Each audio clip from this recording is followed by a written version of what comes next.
This, for all you people out there in Australia, is a little bit of England. To be precise, it's Alan and Jenny's little bit of England. It's kind of difficult to show you just on the video, and it's impossible to tell you the amount of work that has gone into the place to make it the pretty sight, despite the oil drums that you see today.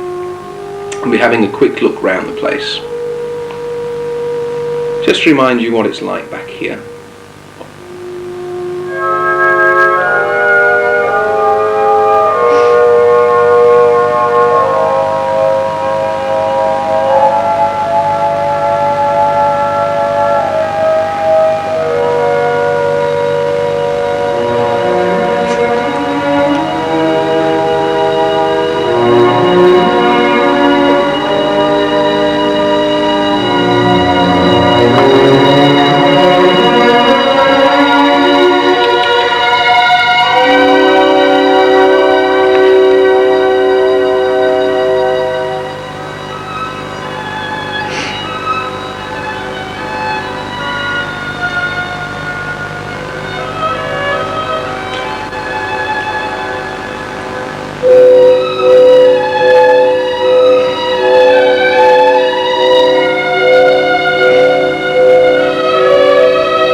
Yeah, it's all pretty dramatic, isn't it?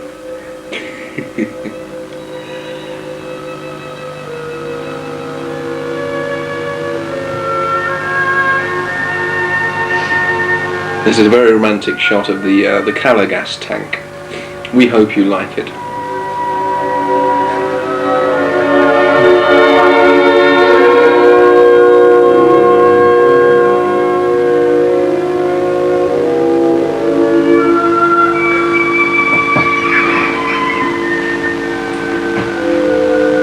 That's actually an English cow.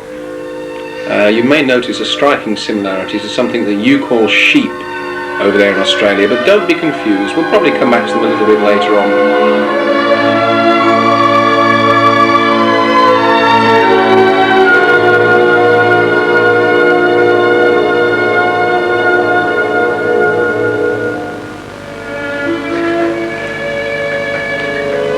Now don't be misled by this pond. Now that's Jody. Jody sends his love.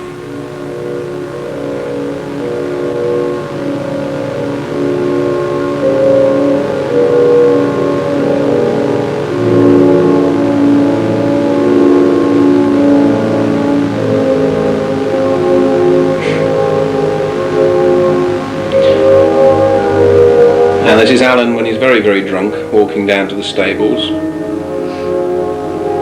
He's actually got his foot trapped in a goose at the moment, which is why he's walking a little awkwardly. Just shake the goose off.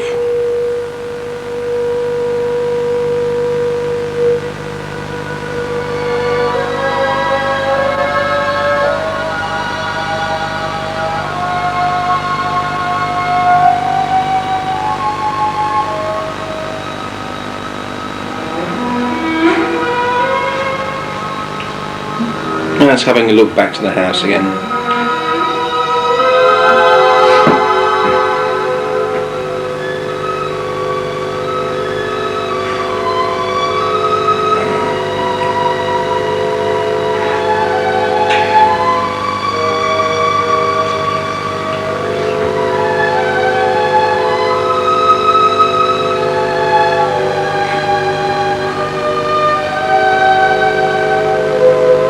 having a look down at the stables.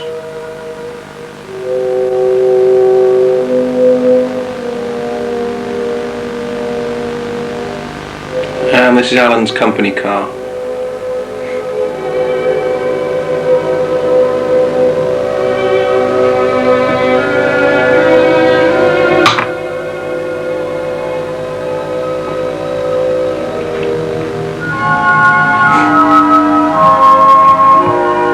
On a serious note here, just for a second, I think we're just about coming towards the end of the shots of the farm. A few other little bits and pieces to look at. There's been lots and lots of love sent across to you in the video. We hope you've enjoyed it. It's taken a fair bit of time to put together, but it's been really good fun putting it together as well.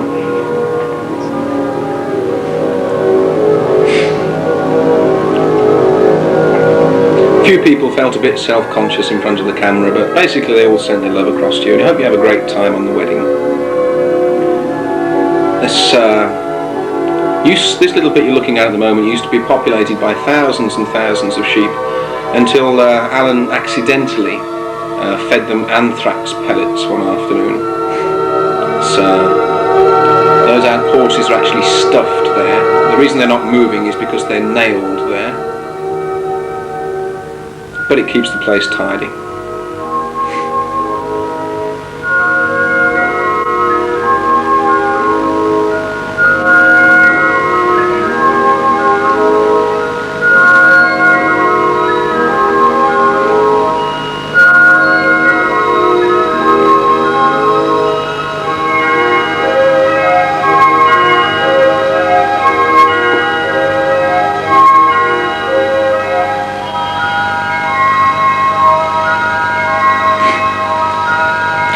This is Alan's old, I think it's an MG, which stands for Most Ghastly. And this is his newer car.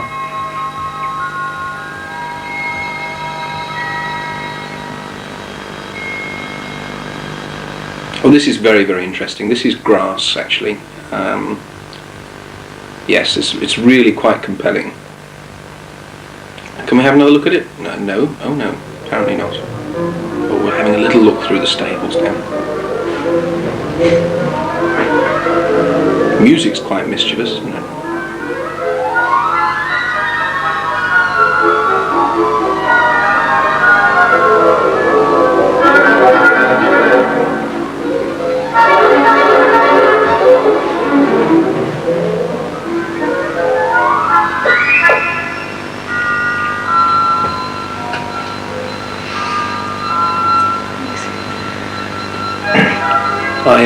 I hope you spotted the guest appearance earlier on in the video by Michael Jackson. If you didn't actually spot that sequence, he did take time out from his Tokyo tour to record a special message for you. So if you missed that, you better make sure that you rewind the video and have a look through it again.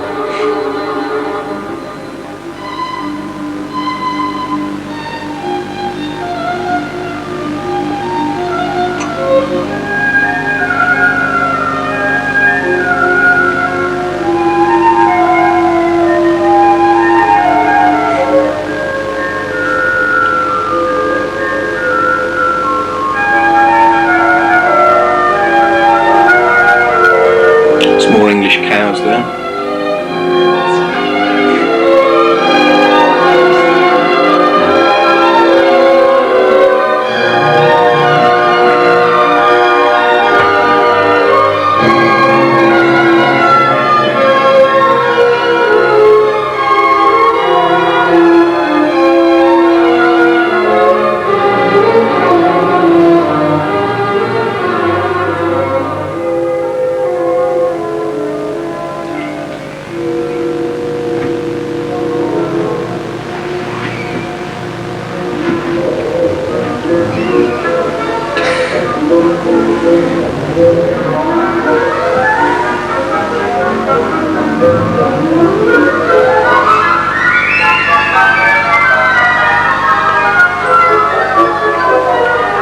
And this is Alan's summer home.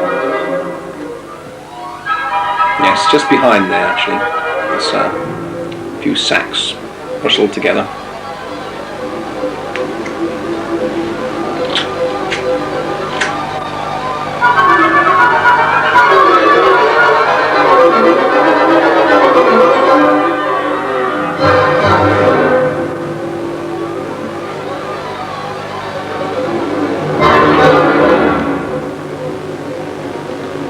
This is a new experiment that we're trying in England. It's pre-packed meat. As you can see, we actually grow the beasts with the packaging already on them. This saves time later, and McDonald's are quite interested in it actually. This is a horse before it goes to market, in its final pre-packed stage.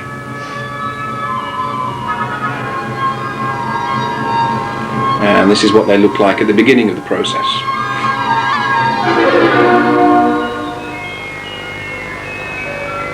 Halfway through.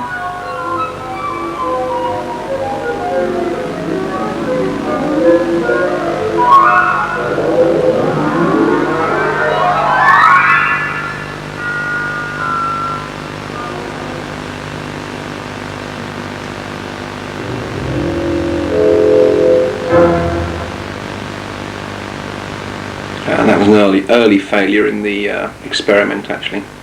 It's quite a tragic case. We'll just pause and think of this poor beast for a few moments.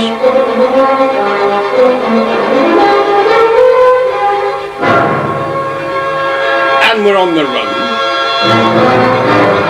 Here we go. Rambling across the acres of English countryside. Oh, it's wonderful. England sends its love.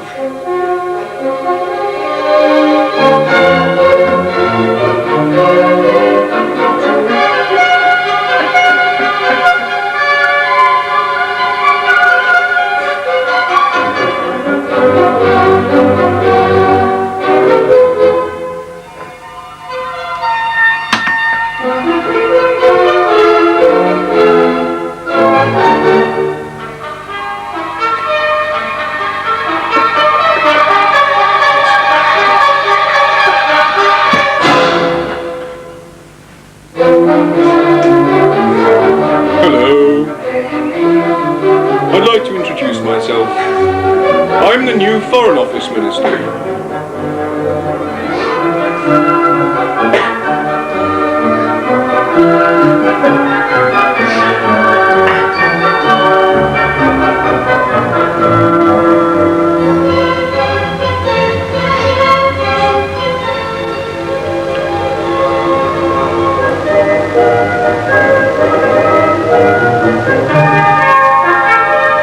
Actually, that's an early attempt at stables by Alan, but it sank.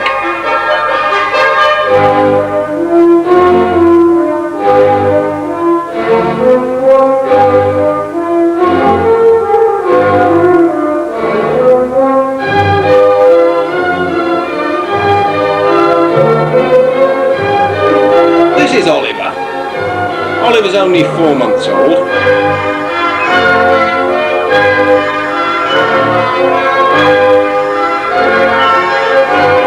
Quite a fine beastie, don't you think? A bit on the skittish side. Still good for a chase. Oh, perhaps not.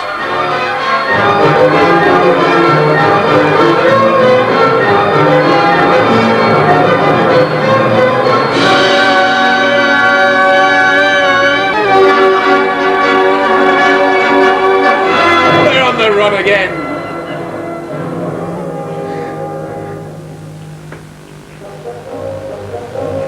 It's a bit calmer now.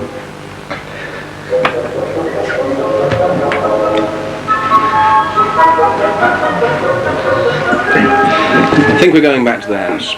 Time to go in for a quick cup of coffee.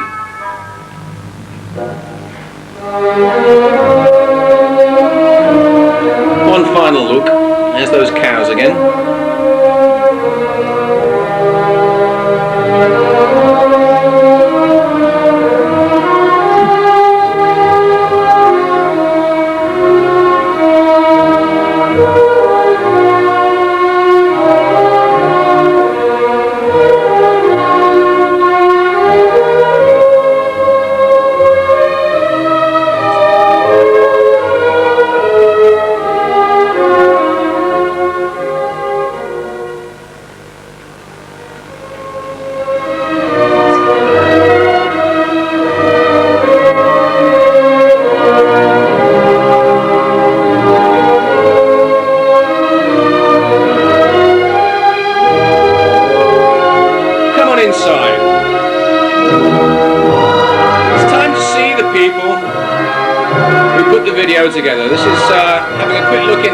that's where all the work is done. Well, actually very little work is done in there.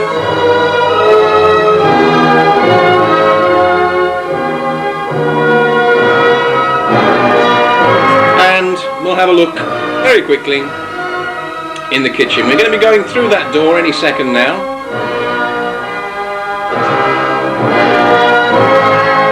And saying a final little message. Once again, have a great marriage from everybody in England.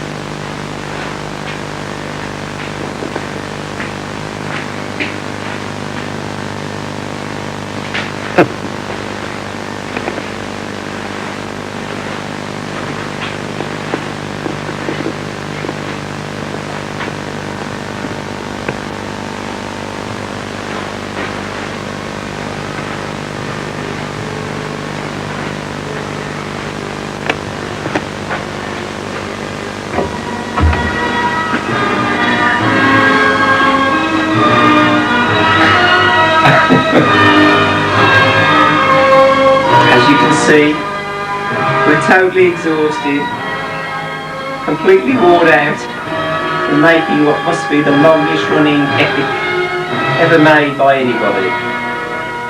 Jenny will confirm that. Yes. It's now 2:20 in the morning, and we've been at this since at least 7:30. I hope you appreciate it. You won't see us again now, hopefully, until we arrive, which should be sometime around the 18th plus. No, sorry, got it wrong. 9th of November. Finally, I'll just give you a quick look at our co-producer, the man who made it all possible, the man who edited the film with us and said all the nice bits. Over to you, Andrew. Hello, all you people in Australia, as I say. I've never met you before. I hope you enjoyed the film. It's been great fun making it. Hope you have a lovely marriage, hope you have a lovely life, and perhaps we'll meet again sometime in the future where you can buy me a tube of Foster's. Bye for now.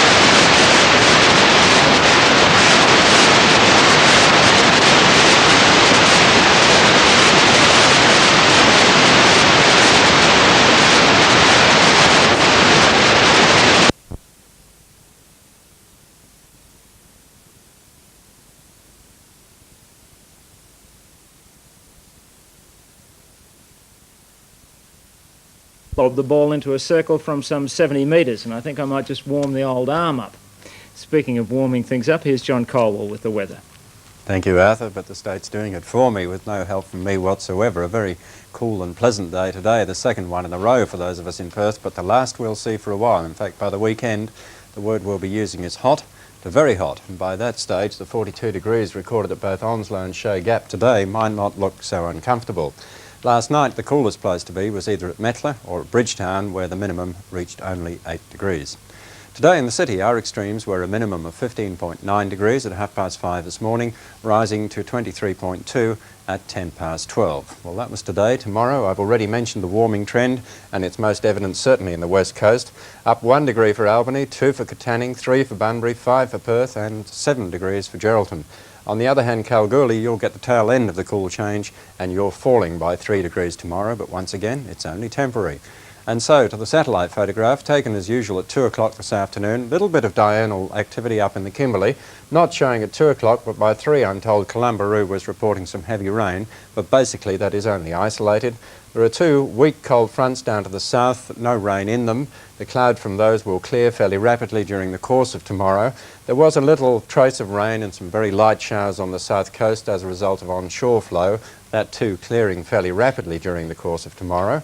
There's another cold front out here, but basically it's got no chance whatsoever of affecting us because between that and the mainland is an enormous high pressure cell which is going to come in. Or now last night I suggested that you watch this space up here for upper level activity. Shouldn't have said that, it's almost disappeared. So enough said on that. Let's go to the surface at midday today, and the dominant feature once again the high pressure system. Basically in the north things are changing very little, quite stable up there, but down in the south the high pressure cell out here is pushing through. As it does so, it's brought about that cool change, of course, but the winds now, you'll notice, southeasterlies, despite the fact they're still cool. That's not going to last for long. By 9 tomorrow morning, the high has pushed a little cell right through, very rapidly indeed. As it does so, the wind strength's considerable tonight. Moderate southeasterly winds is what we're going for. Gully winds, of course, in affected areas. But that will be in the bite by tomorrow afternoon, and a trough will be forming off the coast by tomorrow afternoon. Hence a return to easterlies, northeasterlies very quickly, and with a lot of residual warmth in the air, that rapid warming. And basically that's going to stay with us at least until Sunday. Use your imagination to describe how hot it will get. Around the nation tomorrow, an afternoon shower is expected up in Darwin. Cloudy with a shower about in Alice Springs and a shower in Hobart. Otherwise they're expecting a fine day. Back in Western Australia with no warnings. The forecast along the south coast, isolated showers clearing during tomorrow. In the northern tropics, a few late thundery showers and a little warmer tomorrow towards the west coast. For those of us in Perth, fine, warmer tomorrow, moderate southeasterly winds before an afternoon sea breeze. Tonight's minimum 15, tomorrow's maximum 28. By the time we get to the weekend, hot is the word, and the all-time November heat record is under serious stress. I think I am too. Peter. Thanks, John. Now the main points again. Moves to block supply bills in State Parliament appear to be floundering, with the opposition parties at odds with each other. Bond Corporation was suspended from the stock exchange today, but it'll be back on the boards tomorrow. In sport, Jeff Marsh is out of the test match against New Zealand after breaking a toe. And in overseas news, left-wing rebels continue to hold a luxury hotel in the heart of San Salvador. That's all for now. I'll be back with news breaks throughout the evening. 7:30 report in just a moment. Good night.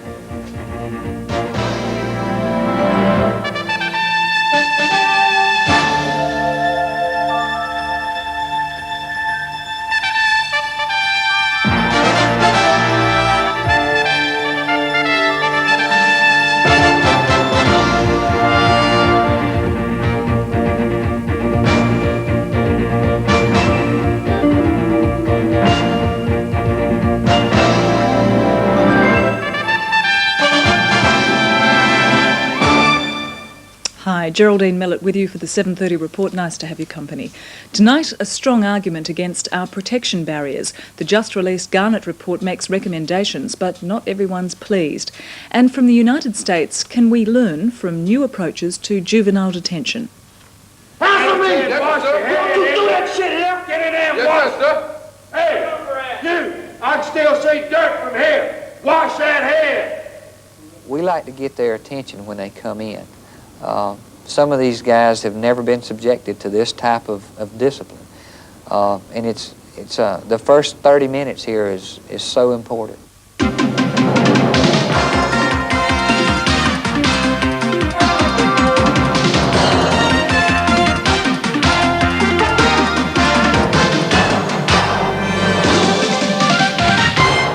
First to local issues, the state government's been fighting back today to try to reassure the electorate that the state is in good hands and that things aren't getting out of control. The pressure on the government's been coming from all fronts. Apart from the continuing questions over its business dealings, there's a crisis in the police force, and now the state's business watchdog, the Corporate Affairs Commission, has a major split in its ranks. Alan Atkinson looks at how the government is coping. You might not have thought there could be anything worse for Western Australia's image than the news that the once mighty Bond Corporation has been suspended from the stock exchange because it's had problems getting its books in order. Well, there is, and that's the site of Bond's recently acquired public enemy number one, Premier Peter Dowding, trying to keep his house and the state in order. The pressure's coming from all sides, some not directly related to the government. There is no way am I corrupt, and there is no bloody way am I dishonest.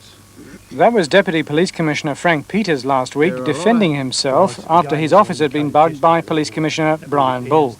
And the questions, who's loyal to whom and whether there's corruption in the ranks, are still hanging heavily over the force and the government. Then, late yesterday, came another bombshell. Staff at the Corporate Affairs Department walked off the job over the treatment of their deputy head. He's been asked to take long service leave, it's believed, over a report he wrote on some of the department's investigations.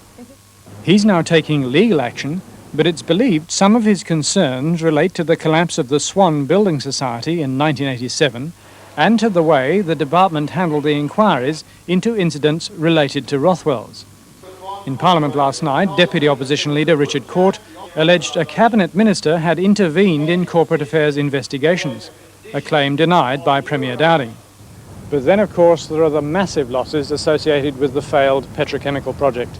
In Parliament last night, the Deputy Premier and Treasurer, David Parker, finally admitted that much of the millions that's been lost is unlikely to be recovered. But he was saying this in Melbourne only last week. What will you say to critics who say that you have poured money down the drain? Oh, well, people have been saying that, and a couple of thousand people in Western Australia yesterday marched on the street to tell us that, but you know, the opposition's been saying it for over a year. We believe that in time we will recover all of the funds and create a very good project for Western Australia. Let us demand of Parliament that they make ministers obey the rules.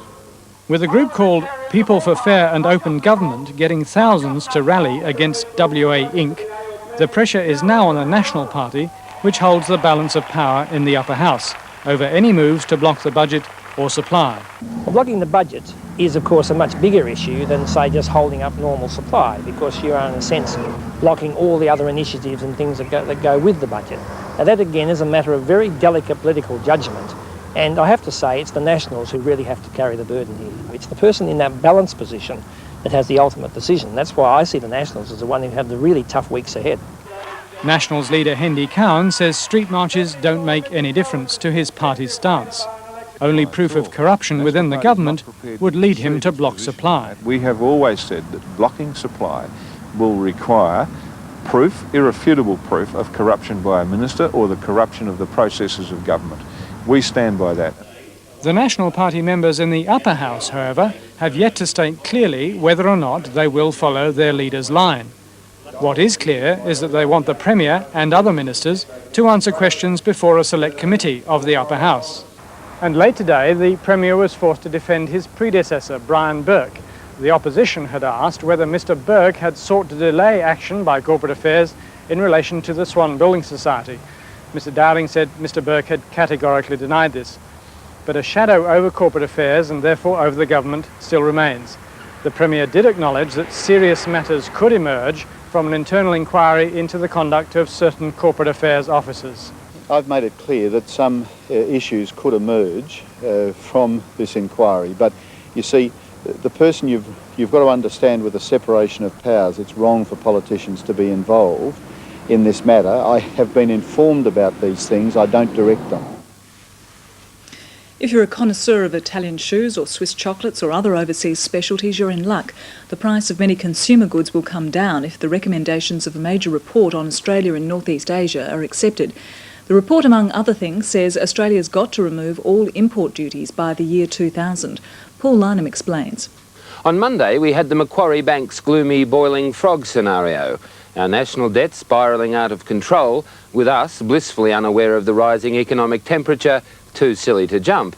Well, today we have a much more optimistic action plan, a plan that offers a $20 billion incentive for us to jump economically and culturally into a much closer relationship with the nations of Northeast Asia, Japan, China, Taiwan, South Korea and Hong Kong. Commissioned by the Prime Minister 12 months ago, the report is the work of Professor Ross Garnaut, a former economic advisor to Mr Hawke and a former Australian ambassador to China. Professor Garnaut points out that over recent decades, the Northeast Asian economies have grown more rapidly for longer than any others in world economic history. Currently, those economies absorb about half of our mineral exports and more than a third of agricultural exports. But the professor claims that if we lifted our game, we could earn at least $20 billion a year more, and that's despite the disadvantage of geographic isolation. More than $10 billion, he says, could flow from exports of semi-processed materials, at least $6 billion from tourism, plus several billion more from education services. So how do we reap this bonanza? Not easily, for the Garnaut strategy calls for reforms in almost every area of our national life. A liberal and non-discriminatory approach to foreign investment with clear environmental guidelines set out in advance for all to see. A big boost in the teaching of Asian languages and cultures in our schools and universities, and a new push on microeconomic reform to make our transport and communications systems more efficient. Mind you, the Prime Minister believes the government's already got many runs on the board in micro-reform and the push for free trade, as he made clear in a speech to the Farmers Federation today. Of course, the previous government preached free trade too. But the world was less than impressed by that posturing because it was not supported by any liberalisation of Australia's own protectionist practices. You can't be a global free trader and a domestic protectionist. You get called a hypocrite. Well, there's nothing hypocritical about Professor Garnaut's approach. His key recommendation is the removal of all protection by the turn of the century. And in a speech in Sydney tonight, the Prime Minister will say that's a recommendation with which he has considerable sympathy. Many consumers will sympathise too. After all, without tariffs, shopping would be like a non-stop January sale for everything from imported cars to clothes. Rick Farley of the Farmers Federation thinks it's a great idea too. But Bill Mountford of the Australian Manufacturing Council says it's not a quick fix that will mean an economic bonanza. And Anna Booth of the Clothing Union says get rid of all tariffs and you get rid of a lot of Australian jobs as well. Well, thanks to you all for joining us. Rick Farley, if I could start with you, why would it be good for us to sweep away all protection? Because the Australian economy would be a lot more efficient. Professor Garnaut says if we reached the desired levels of efficiency, there'd be an extra $20 billion a year in the Australian economy. Now, the bottom line is that a lot of Australian industry is very mediocre. They can't play in world class because they've been protected by a lot of padding between them and the other players in the game. Well, Anna Booth in Sydney, if I could put to you a quote from the Garnaut report. Protection for clothing and footwear is exceptionally damaging to domestic social and economic objectives. Your response? Paul, I think it'd be very nice if the simple solutions like no protection by the year 2000 would work. The fact of the matter is that trade union movement is not saying we should maintain high levels of protection for any industry, least of all textiles, clothing and footwear. Protection is a cost to the consumer. It's actually not a cost to upstream manufacturing, export or agricultural industries or mining industries. So some organisations have got that wrong. But it is yes, quite it's a cost, to isn't the it? consumer, I mean, and yes, it should come down. I could go in and buy 2 shirts for the price of 1 if we had no protection right now, couldn't I? Not necessarily. It would depend on what the retailers did with the price levels. But the customs briefs very clearly show at the moment that there's up to 130% import duties applied to shirts. Yes, and that's why the real issue is reducing protection but also encouraging the best part of the industry that we've got to become export-oriented and to compete with the imports that it can compete with. But how can they become more export competitive if they're protected from market forces? Developing an export culture, a focus on marketing and quality, is something that applies certainly to significant parts of manufacturing, but also applies to some of the members of the National Farmers Federation. I mean, there are opportunities, significant opportunities, in areas of Australian agricultural products, for example in grapes, avocados and mangoes, but the industry there is being slow to respond to these because it's suffering from many of the same problems that much of manufacturing does. Take wool processing, Rick, an area which is very much part of your own industry. What a different world would we have in Australia, if MacArthur had decided that instead of just shipping the greasy wool overseas way back then, and we continued doing that, that we'd sell the rest of the world all the wool they want, but as long as it was in spun yarn and weaving. Now, we've actually got a legacy of the past to overcome, and we're doing that through the Industries Development Plan, but it can't be done overnight, because when you've built up a history over 200 years, you can't change it in 10. But the facts are that the level of assistance for the manufacturing sector in this country, according to the IAC, is 19%. It's 9% for agriculture. There is no comparative advantage to Australia in processing wool in this country, largely because of the very high labour costs in this country. Now, I get sick and tired of some of the bleating that comes from the manufacturing sector who plead special circumstances. Now, what's the difference between Ballarat and Bendigo and the sugar towns of Queensland or the dairy centres in New South Wales or Victoria? We've been through a very rapid process of adjustment that hasn't been shared by other industries. Well, I think that's unfair. I think that the manufacturing industry, by and large now, has accepted the challenge and the need for change. But it's still not quick enough. Well, that's right. And one of the things that that certainly the AMC, State Manufacturing Council, in its study is looking at is how we can accelerate that process. It's not a question of disagreeing with the need for microeconomic reform, with the need for exposing industry to more competition, or with the need to get the macroeconomic fundamentals right. We don't disagree with that. What I think the concern is whether or not doing that by itself will be sufficient to realise the potential. Rick talks as though it's manufacturers who are lining their pockets, or even by implication the workers and the unions. But the country needs manufacturing. It's not just manufacturers who are greedy and bleating. Why do we need industries that aren't efficient by world standards? The country needs efficient manufacturing industry, and we have to build it just exactly as Bill says. But we can't survive on your industries. I'm sorry, Rick. We cannot survive on just exporting unprocessed agricultural and mineral products. The thing that sticks in our craw is different rules for different industries. Now, the egg industry in New South Wales had 10 minutes warning of a total abolition of legislation which gave them a framework for their industry. We've seen the sugar embargo lifted in a period of 12 months. If you compare that with the very long time for adjustment which has been given to TCF, to motor vehicles and the steel industry, then it's just no comparison. So our people have got out there, we've had to compete, we are doing the job now, our productivity has risen at twice the level of other sectors of the economy over the last 20 years. There's the proof. But look, Rick, there's not an argument in the sense that of saying that the need is there to accelerate the process of improvement in productivity and efficiency. There's not an argument there. The rest of the world is not going to sit around and wait for us to catch up with them. Now, the year 2000 and you know what the rest of the world's doing, don't you? It's assisting its manufacturing industries to become and remain export competitive to us. That's exactly what they're doing. We've got a tax base in this country of 8 million people, while the vast treasuries of Europe and the United States may be able to afford subsidies, Australia can't. And the evidence is there in the balance of payments results, in our inflation comparisons,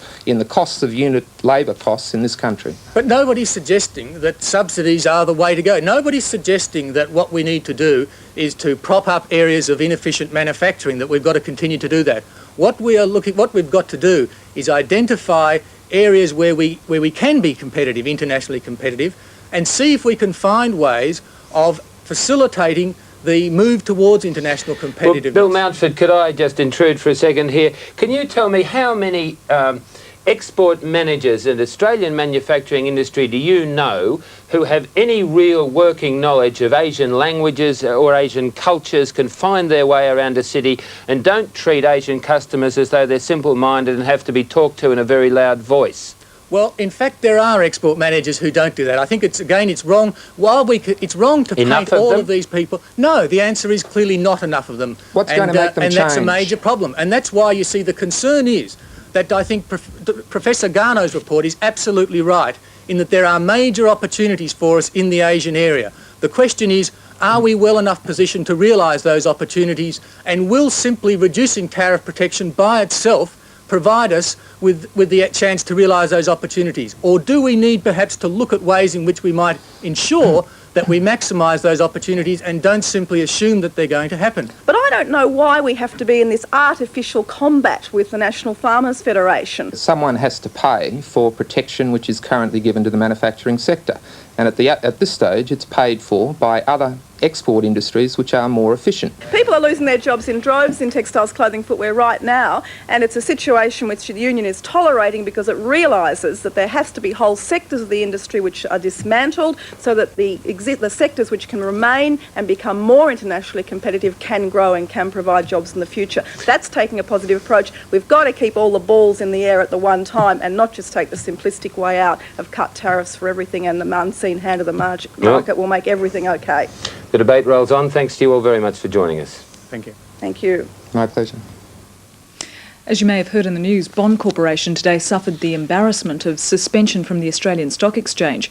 It and two other bond companies, J and Taylor Holdings and Bell Group, were suspended for failing to meet an exchange deadline. It was a bad day all round for the group, with two bond companies also suffering a credit downgrading. Greta Thomas has the latest. The headline news today: Bond Corporation fails to meet the Australian Stock Exchange's rules about supplying annual reports to shareholders by a certain date, and so its shares are now suspended from trading for the short term, although the company did manage to send this photocopy of its report to the exchange. The three bond companies involved are not alone in suspension, however. There are 6 other mainboard companies in Perth alone which have also failed to meet the same deadline. It's not unusual. You've recently seen the Quintex Group has been also suspended from trading for problems in a different type of problem, but they have also been suspended. With Alan Bond and his managing director Peter Beckwith overseas today, it was left to director Peter Lucas to speak for the group. Mr. Lucas told me he's disappointed at the suspension of the company's shares and says it's due to a logistical problem of producing 22,000 copies of what he says is a very lengthy report. He says all the reports should be ready by tomorrow at the latest. Mr. Lucas also said no useful purpose has been served by the suspensions. The exchange's view, however, is that the rules are the rules, and they didn't comply with the rules, and we don't make any variation for any company. If they don't comply with the rules, then they're suspended. It's purely automatic. There's no discretion. So while a Perth printer works around the clock, investors might wonder what will happen when they finally receive these reports and can trade their shares again. Well, I think most of the news on Bond Corporation is actually out in the marketplace, so it obviously makes the market more nervous, but I don't think it'll really have a substantial effect on the price. But that wasn't all the bad news today. With just about the worst possible timing, Moody's credit rating agencies announced it was downgrading some of Bond's ratings. Specifically, this relates to the creditworthiness of subordinated bond issues by 2 bond brewing companies. Although the downgrading to a CAA refers to junk bond issues in the United States, it also unavoidably reflects upon the overall creditworthiness of the subsidiaries and their parent. I think that following the auditor's report, which obviously was highly qualified, I think that probably the downgrading isn't unexpected. I think that you'd have to say that it is a reflection on the whole of the bond group.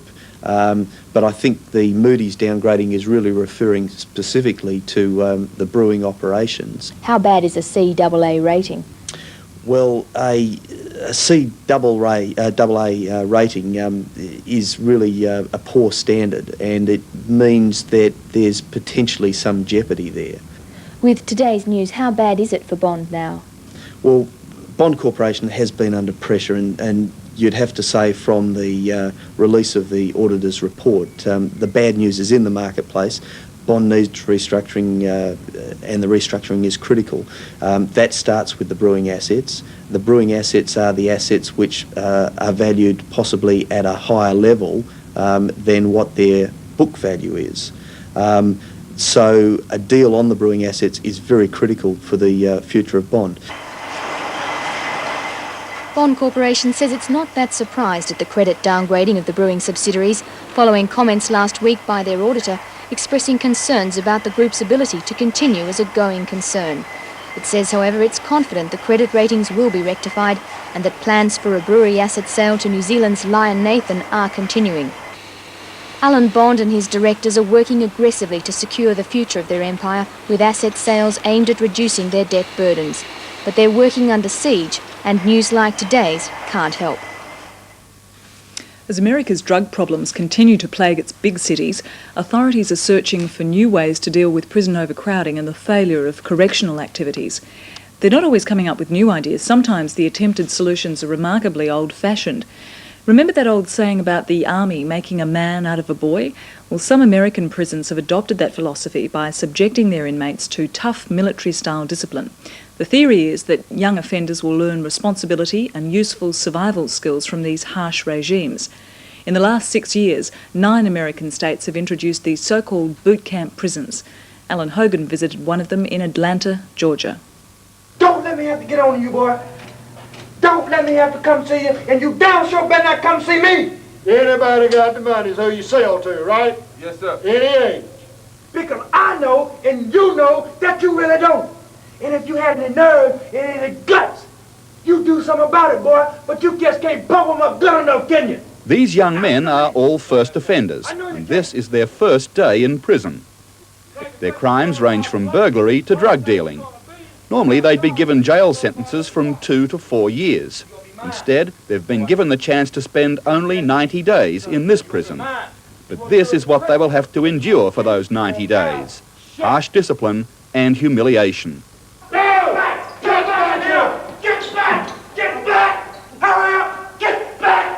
Look at me! Get in there and get it done. Pick it up! Get in that bathroom! Even the toughest street punk buckles under this treatment. Stripped naked, they're sprayed with disinfectant and forced to shower while a constant stream of abuse continues from the prison officers. They're told to talk only when spoken to, and that every answer must begin and end with the word sir. Sir, yes, sir, sir. Then the final indignity, a new hairstyle. You really don't like it, do you? No, you don't like it. You really don't like it, do you, boy? Sir, yes, sir. Yes. Huh? Why you laughing? Tell me why. Sir, and may tell me I have no reason, sir. Nothing like it, huh? Special Alternative Incarceration is the official title of this program, and there's no doubt it would be an experience not quickly forgotten. The idea is that by the end of this process, these young offenders will never want to see the inside of a prison again. Answer me! Yes, sir. Don't you do that shit here! Get in there and wash. Yes, sir. Hey, you! I can still see dirt from here. Wash that head. We like to get their attention when they come in. Some of these guys have never been subjected to this type of discipline. And it's the first 30 minutes here is so important. Warden John Sykes says that new prisoners learn very quickly who's in charge. There's going to be some resentment there. But what I would hope that we would achieve from that is when he goes back out on the streets, that when he is attempted with some illegal activity, he'll think about those officers that were in his face, shouting commands at him, and hopefully that'll act as a deterrent. Get on! Let's go! Hurry up! Get them dogs back! The shouting begins at 5 a.m. and won't stop until 10 at night. There's a set routine for every day. It begins with the morning muster and daily cleanup.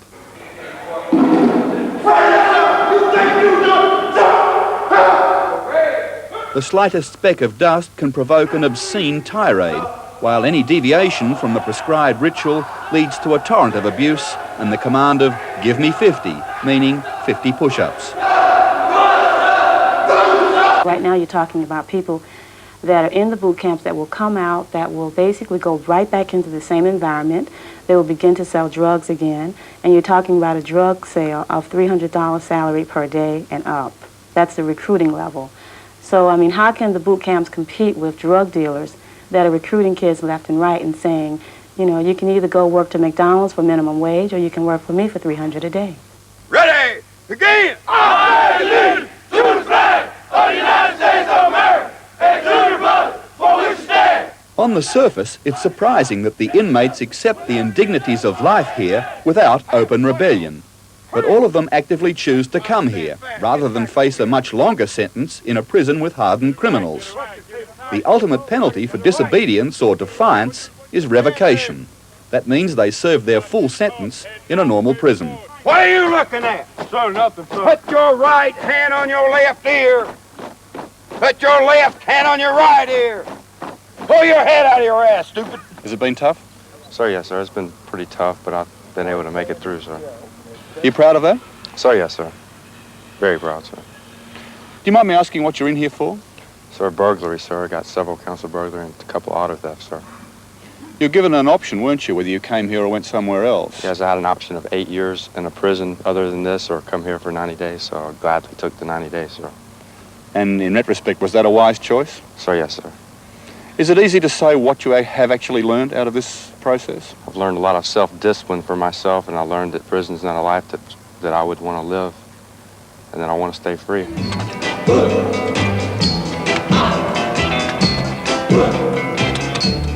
I'm ready to go. You ready to go? Yes, sir.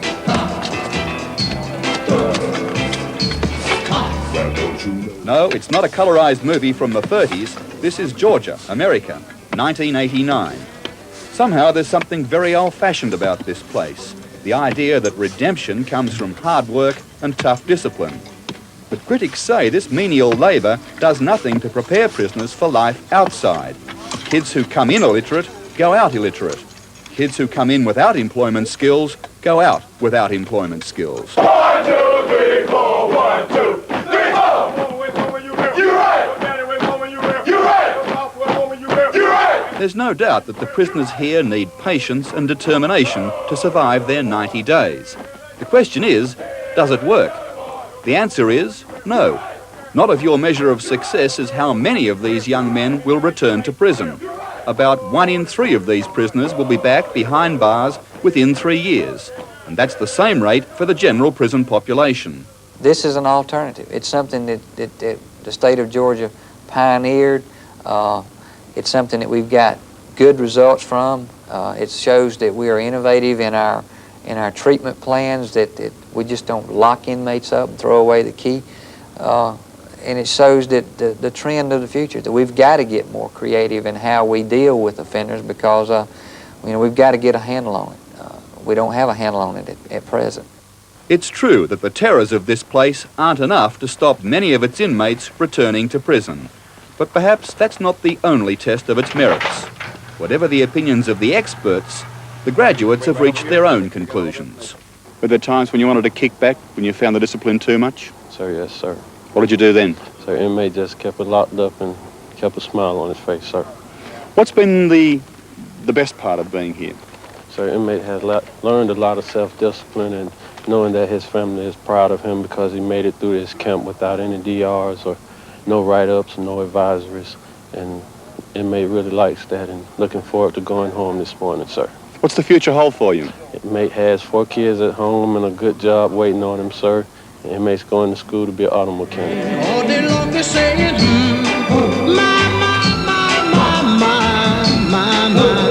my work is so hard. Yes, sir. Does seem like something out of a movie, doesn't it? And that's it from us for tonight. We'll see you tomorrow night at the same time. Good night.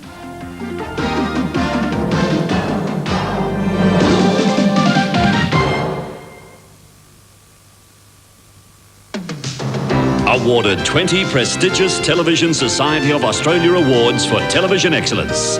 ABC Television.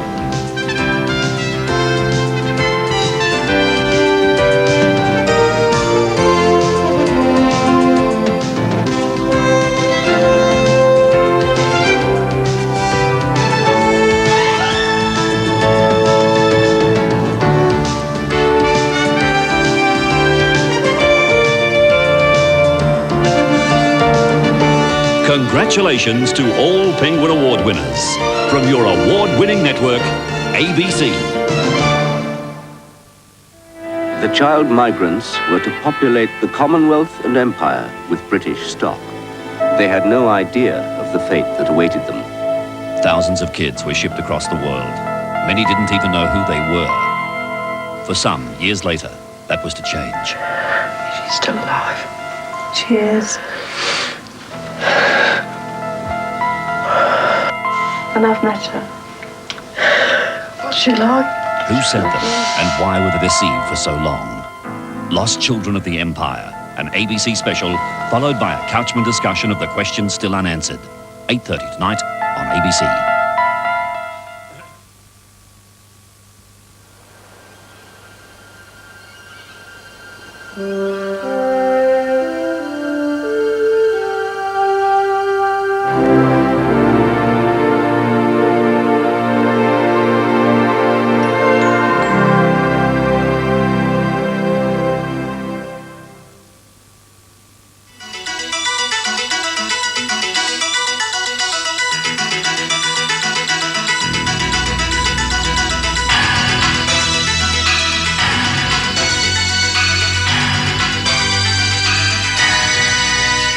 Hello and welcome to Quantum's Summer Edition, in which we present the highlights of Quantum 89. Over the next 10 weeks, I get to take a break and my colleagues share the job of presenting the year's best, beginning with Footprints on the Moon.